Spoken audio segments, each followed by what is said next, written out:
მარიკა არევაძე კოალიცია ცვლილებებისთვის წევრი იურისტი უნდა შემოგვიერთდეს პირდაპირ ეთერში და მასთან უნდა დავიწყოთ საუბარი. მოგესალმებით კაპიტანო მარიკა, მადლობა თქვენი დროისთვის და გადაცემაში მონაწილეობისთვის. რამდენიმე წუთის წინ ეს თემა პოლიტიკოსების საქმე იყო კობახიძის შეფასების საკითხიც და მან მაგალითად სააკაშვილზე საუბრისას თქვა, რომ მგონი მას სასჯელი არ აკმაყოფილებს, რაც აქვს მას მისჯილი და ისეთი განცხადებებით გამოდის, რაც ახალი დანაშაულიაო. ფაქტობრივი მუქ არა მოვისმინეთ პრემიერ-მინისტრის მხრიდან ერთ-ერთი ბრალდებული მიხეილ სააკაშვილის წინააღმდეგ. რას ამბობენ ადამიანები 8 პოლიტიკოსის წინააღმდეგ და რა უდევს მტკიცებულებად საგამოძიებო უწყებას საქმეში? მოგესალმებით პირველ რიგში მაკა და მადლობა მოწვევისთვის. ეს საქმე არის სუფთად პოლიტიზირებული საქმე და არის პოლიტიკური დაკვეთა. ამ საქმეს არ ახალია ახლა ის, რასაც მე ვამბობ, ამ საქმეს არავითარი კავშირი არ აქვს სამართლებრივ მოცემულობასთან და რეალურად სამართლებრივ საქმესთან, აი მართლა სისხლის სამართლის საქმე რომ იყოს. ეს არის ჩვეულებრივი გაგრძელება იმ რეპრესიებისა, რომელიც ხორციელდება ქვეყანაში ქართული ოცნების მხრიდან და რომლის ფარგლებშიც სასამართლოში სამწუხაროდ მიიღება, ცხადდება ის გადაწყვეტილებები, რომელიც მიიღება ქართული ოცნების რიგებში და ამას მოწმობს თუნდაც თავად კობახიძის არაერთი განცხადება და მოქმედება, როდესაც ჩვენ დილას მოვისმენთ, ხალხი დილას მოისმენს კობახიძისგან რაღაცა განცხადებას და საღამოს ის შედეგი დგება სასამართლოში, რაც გაჟღერდა ცოტა უფრო ადრე ქართული ოცნების პრემიერის მხრიდან. მე რეპრესიები ვახსენე და ჩვენ რეპრესიებში ვართ უკვე რამდენიმე წელია და განსაკუთრებით ეს რეპრესიები უფრო აქტიური, ასე ვთქვათ, და ცხადი გახდა 2024 წლის გაყალბებული არჩევნების შემდგომ და ეს რეპრესიები ხორციელდება როგორც მოქალაქეების მიმართ, ასევე პოლიტიკოსების მიმართ. დღეს არაერთი პოლიტიკური ლიდერი არის ციხეში სრულიად უსაფუძვლოდ და უკანონოდ და ჩვენ შეგვიძლია გავიხსენოთ არაერთი მათგანი, თუმცა მაგალითად შემიძლია მოვიყვანო ელენე ხოშტარია, რომელიც ჯანმრთელობის მდგომარეობად საკმაოდ დამძიმდა ციხის პირობებში და იწულებული გახდა პრეინტენსიური დაწესებულება, რომ მომხდარიყო მისი ჯანმრთელობის შესაბამისად კერძო კლინიკაში გადაყვანა და ახლაც ის კვლევების პროცესშია.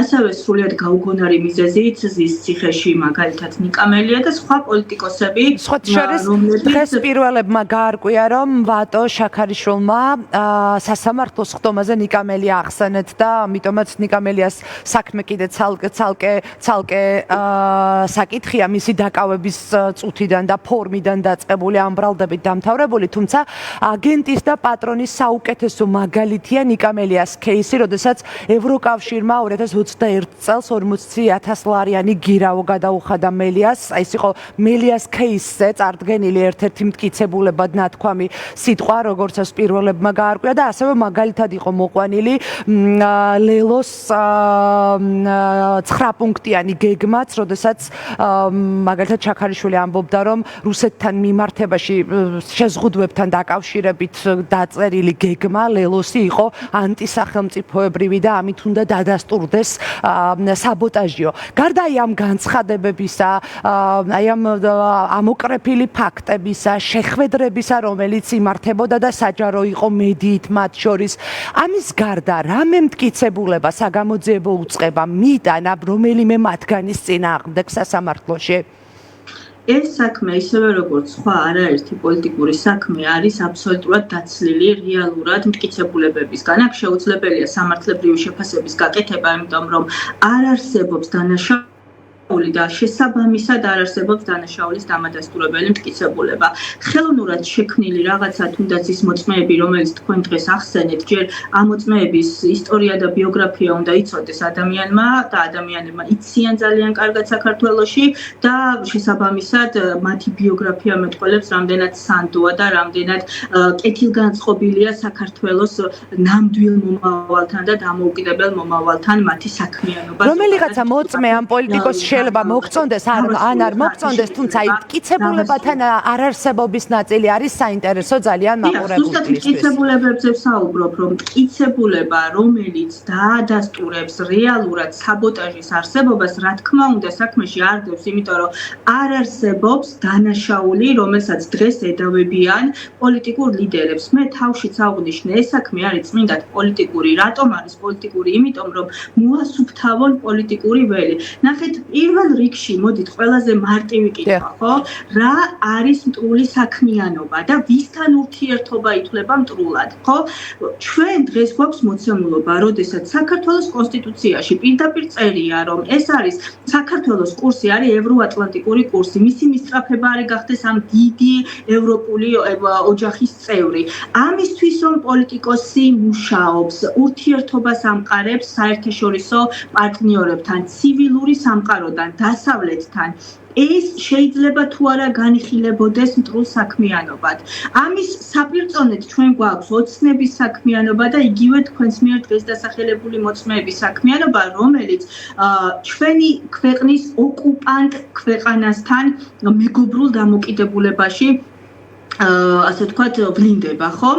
და ისინი აკეთებენ ყველაფერს იმისთვის, რომ შეიცვალოს ის კურსი, რომელიც კონსტიტუციით არის გათვალისწინებული. ამიტომ ჩდება კითხვა, ხო, საზოგადოებისთვის ვამბობ ამ კითხვას, ვინ ახორციელებს მტრულ საქმიანობას? ის, ვინც კონსტიტუციის შესაბამისად ჩვენს დასავლელ პარტნიორებთან ახორციელებენ საქმიანობას იმისთვის, რომ შეინარჩუნონ პარტნიორული ურთიერთობა, თუ ისინი, ვინც ჩვენს მტერ ოკუპანტ ქვეყანასთან ახორციელებენ საქმიანობას, აბამენ ძალიან მჭიდრო ძაფებს და კურს უცვლიან კონსტიტუციისგან, ასე ვთქვათ, განსხვავებულ კურს უჩენენ საქართველოს საგარეო პოლიტიკას.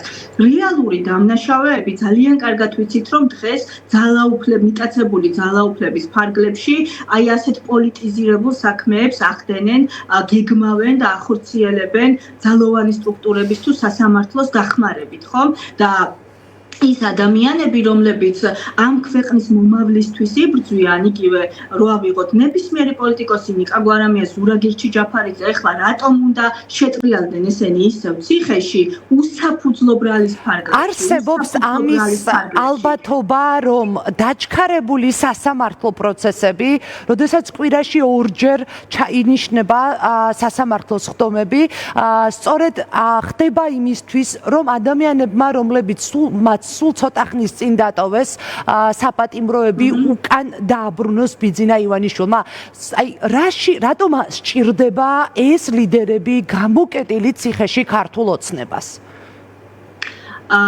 სწორად აღნიშნეთ, მათი მიზანი, ბიძინა ივანიშვილის და მისი ოცნების მიზანი არის ზუსტად ის, რომ ლიდერები, რომლებსაც აქვთ ხალხის მხარდაჭერა და რომლებსაც შეუძლიათ რეალური ცვლილების მოტანა, იყვნენ ციხეში და ანუ ამისთვის არ აღმოჩნდა საკმარისი პარტიების აკრძალვის სარჩელი? პარტიების აკრძალვის სარჩელიც არის პროცესში, მაგრამ ჩვენ უფრო გლობალურად უნდა შევხედოთ ამ საკითხს, ხომ?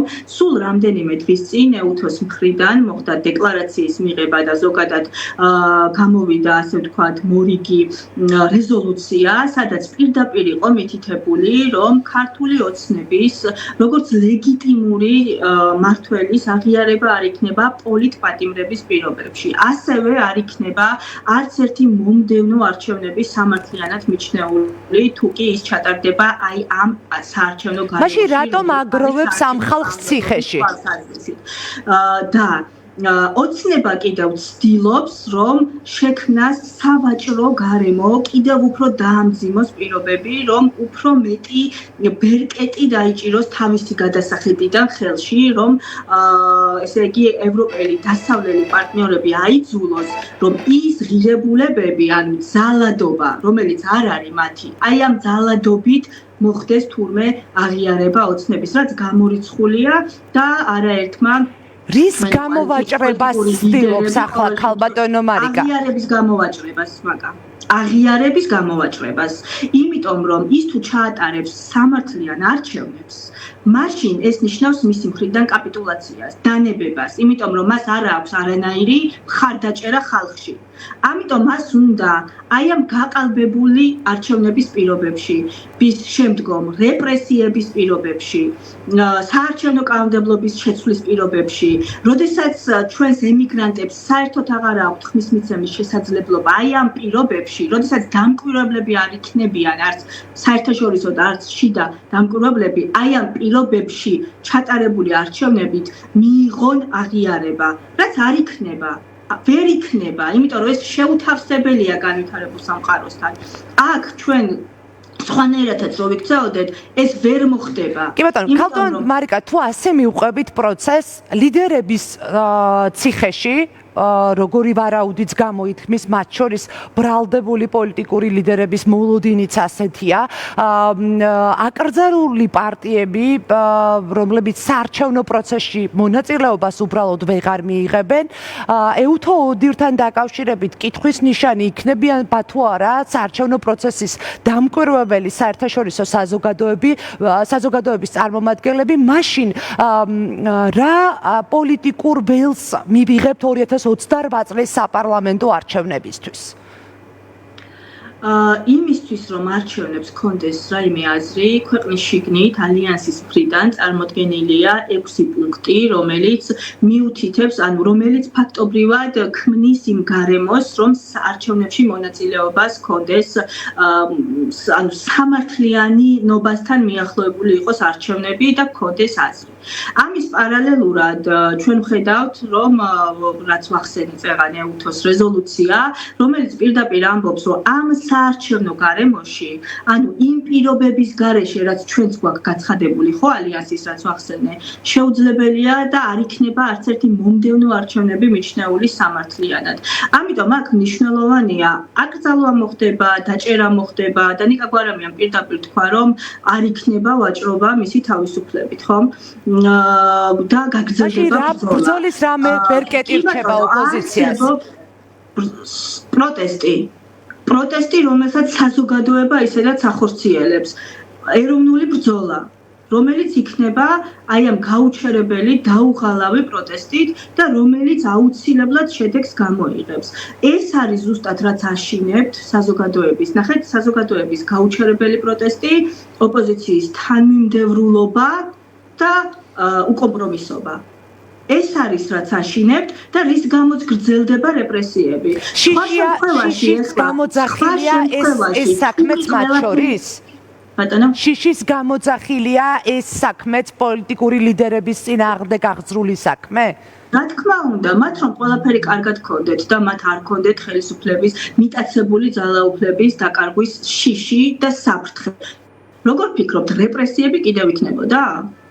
უკვე დამორჩილებული და უკვე ასე ვთქვათ მიღებული რო ქონდეთ ის რაც უნდათ კიდევ განახორციელებდნენ რეპრესიებს და საზოგადოებას კიდევ აი რა ვერ მიიღო ქალბატონო მარიკა ქართულმა ოცნებამ ძალაუფლება შეინარჩუნა აღიარება ვერ მიიღო ვერც შიგნით საზოგადოების მხრიდან ქართულ საზოგადოებას გულისხმობ ვერც გარეთ საერთაშორისო პარტნიორების მხრიდან ხო მაგრამ როგორ მიიღებს აღიარებას პოლიტიკური ლიდერების ციხეში ჩასმით ხო და ამაშია საქმე ვერ მიიღებს მაგრამ მას სურს ისეთი სიტუაცია შექმნა, რომ მე ევაჭროს, რომ აი ამათ გამოუშვებთ, ან სხვა პოლიტპატიმრებსაც მოქალაქეები რამდენი ყავს ჩვენ პოლიტიკური პატიმრები? 100-მდე მოქალაქე არის პოლიტიკური პატიმარი.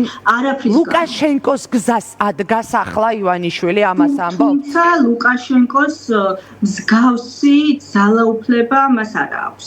ლუკაშენკოს მსგავსი წლობით გამჯდარი დიქტატურა მას არ აქვს ქვეყანაში. ქართული ხალხმა იცის რა არის თავისუფლება და ლუკაშენკოს ბელარუსიისგან განსხვავებით ქართული ხალხი ამ წლების განმავლობაში სანამ ლუკაშენკო იყო არის და რა ვიცი იყო სულ ბელარუსში აქ იცვლებოდა ხელისუფლებები, აქ თავისუფლებისთვის ბრძოლა არ ჩერდებოდა და ბელარუსისგან განსხვავებით ჩვენი ოპოზიციური ლიდერები და ოპოზიციური ძალები აქ ვართ საქართველოში. არ მივდივართ არსად. მადლობა მარიკა არევაძე კოალიცია ცვლილებებისთვის წევრი იურისტი იყო დღის ამბების სტუმარი და ვსაუბრობთ პოლიტიკოსების საქმეში არსებულ მტკიცებულებებზე ყველა ერთმანეთის მიყოლებით ამბობს რომ საგამოძიებო უწყებას არ აქვს არანაირი მტკიცებულება პოლიტიკური პარტიის 8 ლიდერის წინააღმდეგ საბოტაჟის საქმე ასე უწოდეს მათ უკვე ამ საქმეს რომელიც მათ წინააღმდეგ აღძრა მთავარმა პროკურატურამ ვნახოთ რა მიმართულებით წავა გამოძიება და რა გადაწყვეტილებას იღებს სასამართლო ჩვენ ახლა რეკლამაზე უნდა გავიდეთ რეკლამის შემდეგ სტუმართან ერთად ბრუნდებით დაგველოდეთ